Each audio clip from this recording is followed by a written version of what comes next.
पहले दिल्ली के जंतर मंतर और फिर महाराष्ट्र के पुणे में कॉकरोच जनता पार्टी ने एक बार फिर केंद्र सरकार के खिलाफ आवाज बुलंद की और लगातार शिक्षा मंत्री धर्मेंद्र प्रधान के इस्तीफे की मांग कर रहे हैं। पुणे में भी कॉकरोच जनता पार्टी के समर्थन में हजार की संख्या में लोगों की भीड़ देखी गई। पुणे की सावित्रीबाई फुले यूनिवर्सिटी में अंबेडकर प्रतिमा के पास हुए विरोध प्रदर्शन में भी नीट यूजी पेपर लीक और सीबीएसई परीक्षा में खामियों को लेकर धर्मेंद्र प्रधान के इस्तीफे की मांग की गई।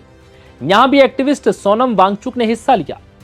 अब बड़ी संख्या में पहुंचे प्रदर्शनकारियों को लेकर कॉकरोच जनता पार्टी पर जो सबसे बड़ा सवाल उठ रहा है वो ये है कि इन्हें फंडिंग कहां से मिल रही है, क्योंकि अभिजीत दीपके ने अब देश भर में अलग अलग शहरों में प्रदर्शन की चेतावनी दी है, जिसके बाद से ये सवाल सबसे ज्यादा पूछा जा रहा है कि आखिर इनके पास पैसा कहां से आ रहा है, क्योंकि बिना पैसे के इस तरह के प्रदर्शन अरेंज करना आसान नहीं। तो सवाल यही है कि इनके पीछे कौन सी वो ताकतें हैं जो इन्हें फंड कर रही हैं। दरअसल बीबीसी को दिए एक इंटरव्यू में कॉकरोच जनता पार्टी के फाउंडर अभिजीत दीपके से जब ये पूछा गया कि आप इन प्रदर्शनों के लिए पैसा कहां से जुटा रहे हैं, तो उन्होंने कहा कि हमें कहीं से कोई फंडिंग नहीं मिल रही। मैं खुद अपने आप ट्रैवल करके यहां जा रहा हूं जहां से भी बुलाया जा रहा है। वहीं पुणे में जो छात्रों का प्रदर्शन हुआ वो भी अपने पैसे खर्च करके वहां पहुंचे। उन लोगों ने सिर्फ मुझसे वहां आने को कहा और मैं चला गया। अब लखनऊ से भी मुझे फोन आ रहे हैं, सर आप यहां आ जाइए, तो अब मैं लखनऊ भी जा रहा हूं।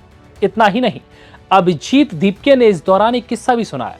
उन्होंने कहा कि कल ही मुझे एक मैसेज आया जिसमें कहा गया कि भैया मैं एलईडी वैन लगाने को तैयार हूं। तो मैंने इस पर जवाब दिया कि मैं पैसे कहां से दूंगा। तो इस पर उस शख्स ने कहा कि पैसे आपसे कौन मांग रहा है, मैं तो अपनी मर्जी से लगाऊंगा। उस शख्स ने कहा कि मुझे अच्छा लग रहा है कि आप कुछ शुरू कर रहे हैं और मैं चाहता हूं कि मैं भी आपके लिए आपके इस आंदोलन में कुछ योगदान दे सकूं। अभिजीत दीपके का कहना है कि हम अब पूरे देश में आंदोलन शुरू करने जा रहे हैं, जिसकी शुरुआत पुणे से हो रही है। इसके बाद हम पंजाब जाएंगे, फिर राजस्थान, बेंगलुरु और देश के कई जगहों पर प्रदर्शन करेंगे। तमाम शहरों में लोगों को एकजुट करेंगे और केंद्र सरकार के खिलाफ छात्रों के हक में आवाज बुलंद करेंगे। इसके बाद फिर हम 20 जून को दिल्ली आएंगे, जब तक शिक्षा मंत्री धर्मेंद्र प्रधान इस्तीफा नहीं देते। हमारा आंदोलन जारी रहेगा।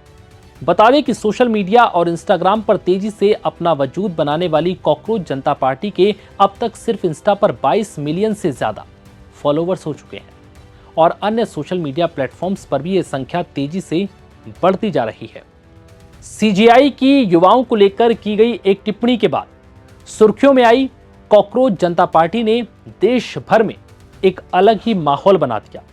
सोशल मीडिया पर इतनी तेजी से सबसे ज्यादा फॉलोवर्स बनाने वाली पार्टी बनने के बाद हर कोई हैरान है। सवाल यही है कि क्या सोशल मीडिया वाला भौकाल ये पार्टी जमीन पर कायम कर पाएगी, क्योंकि सोशल मीडिया की दुनिया असल दुनिया से बिल्कुल अलग है, क्योंकि जमीन पर इतनी बड़ी संख्या में लोगों को जोड़ना किसी बड़ी चुनौती से कम नहीं है। हालांकि अभिजीत दीपके बार बार ये दावा कर रहे हैं कि अभी तो ये शुरुआत है। उन्हें उम्मीद है कि धीरे धीरे बड़ी संख्या में लोग हमारे साथ जुड़ेंगे और हम छात्रों और युवाओं के लिए आवाज बुलंद करेंगे।